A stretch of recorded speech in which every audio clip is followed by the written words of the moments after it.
Hello everyone, this is Kanen Coffee. Here we have a Rancilio Silva that was having power issues. It was tripping a breaker.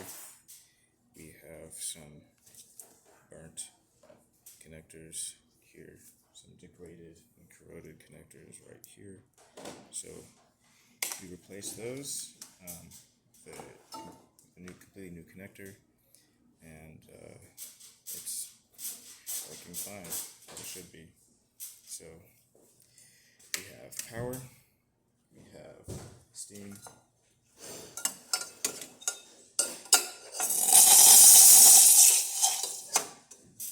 hot water,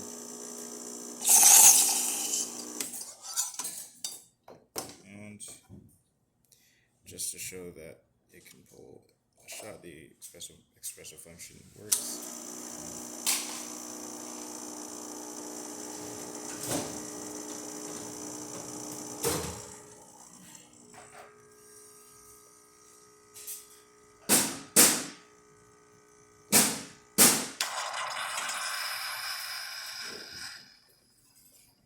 It's not the best shot, but it works. Thank you for watching.